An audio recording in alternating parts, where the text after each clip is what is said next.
starting with something that's just blank. It's just a blank canvas, and that's also what's creatively interesting too, is that we're not just copying a blueprint for a major motion film, and with this project we're getting to collaborate with the director and dreaming up what this world looks like, and that's very exciting. Yeah, here's what it looks like. You're going to give us, we get all this in an outfit, 2 separate channels, backgrounds and the live action plates. So you ask for everything, don't you? Well, I'm just saying, because I got to do the color correction, so I want to bring that down and bring that up. Yeah, no, we'll give that to you, yeah. I figured you would. Yeah.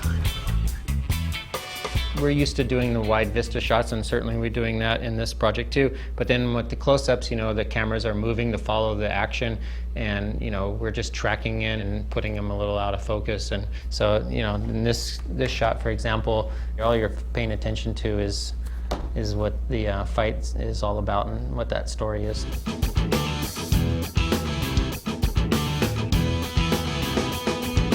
There's no doubt in my mind that we're onto something special, and there's no doubt in my mind that people are going to want to see this and be interested and intrigued by it. And when they showed me the trailer that they had already made, I was blown away. The special effects looked amazing. I mean, to me, it looked like a James Cameron film. It's really just about having talented artists that know how to how to do the work. But a lot of work is being done in Photoshop, Maya, and Lightwave. And most of the particle work is actually done in our compositing program, Digital Fusion. This ice field is created in a 3D program where it's modeled and textured, and paintings are being applied to it on the top parts of the surface where all the snow is. Then the edges are ragged up even more with using a sculpting program called ZBrush. So the only thing that was real to begin with in this shot is the woman and just the little bit of rock to her side and the snow directly underneath her. The snow doesn't look like snow, it's kind of like this. So yeah, so I'll pop that up a little bit. Instead of going more yellow. It's amazing that you can watch this on a teeny tiny little cell phone screen, or you can watch it on a huge plasma mounted on the wall, and it's gonna look beautiful both places. There's a lot of detail work involved in it. It's painting all the rock textures and the ice and where the cliffs are and the shadows and the light. You have to take broad strokes, but then it's like working with a carpenter's hammer, but then you have to be a good finisher too. So it takes both ways of thinking about a matte painting when you dive into it. Most of these shots are all done so that the environments are built and they're ready to roll. Mom! Dad!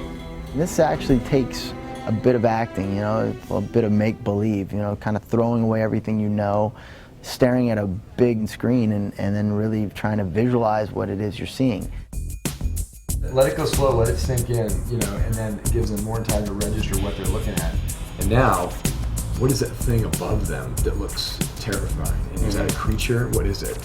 Do you feel like the camera needs to lift up higher? I think maybe a bit higher, just so that we get a sense of, and it can slow a bit at the end so that we then settle. And we can put that first guy even closer, so he's even closer and more dramatically right in front of us. Yeah, I like compositing, but I like building things in 3D and lighting them too. I really get excited about making a three-dimensional shape, which is nothing but a wireframe, start lighting it and making it look real. That's the kind of artist I am, is I like still life and nature and all that stuff. And for me, I can do that on the computer much better than I can paint in oil painting.